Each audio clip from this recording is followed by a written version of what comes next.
Hello friends, నిన్ను కోరి serial ఈ రోజు ఎపిసోడ్ లో ఏం జరగబోతుందో తెలుసుకుందామా. విరాట్ ఆఫీస్ నుంచి ఇంటికి వస్తాడు. తన కోసం ఎదురు చూస్తున్న చంద్రకళ భోజనం చేయమని అడుగుతుంది. చెయ్యను అని విరాట్ చెప్తాడు. అక్కడికి శ్యామల, జగదీశ్వరి వస్తారు. భోజనం చేసి పడుకో అని విరాట్ తో చెప్తారు. దానితో విరాట్ సరే అనేసి డైనింగ్ టేబుల్ దగ్గరకు వచ్చి కూర్చొని కూరలు అన్నీ చూస్తాడు. తన తల్లి ఏం చేసింది అని శ్యామలను అడుగుతాడు. పులిహోర మాత్రమే చేసింది అని శ్యామల చెప్తుంది.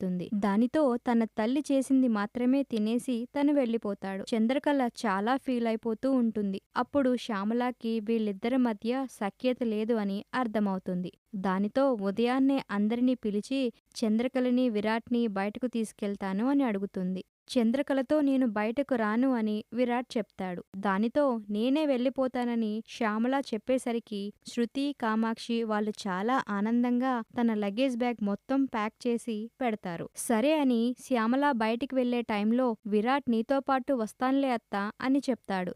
దానితో వాళ్ళిద్దరినీ శ్యామల బయటికి తీసుకెళ్తుంది. అక్కడ ఏం జరుగుతుందో అనే టెన్షన్తో శృతి, కామాక్షి ఇద్దరూ కలిసి శాలినిని గుడికి వెళ్దామని అడుగుతారు. తను రాలేను అని చెప్తుంది.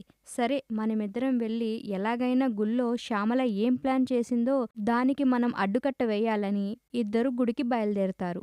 గుడికి వచ్చిన విరాట్, చంద్రకళ ఇద్దరూ ముందుగా దేవుడి గర్భగుడి దగ్గరికి వెళ్లి పంతుల్ని కలిసి పూజ చేసుకుంటారు. పంతులతో శ్యామల దాంపత్య వ్రతం చేయిస్తున్నాను, అన్ని ఏర్పాట్లు కరెక్ట్ గానే ఉన్నాయా అని అడుగుతుంది. నేను సిద్ధం చేస్తానమ్మా, మీరెళ్ళి ముడుపు కట్టేసి కోనేరులో స్నానం చేసి రమ్మని చెప్తాడు. దానితో విరాట్, చంద్రకళ ఇద్దరూ ముడుపు కట్టడానికి వెళ్తారు. అక్కడ ముడుపు కడతారు. Keep watching. రేపటి ఎపిసోడ్ లో మళ్ళీ కలుద్దాం.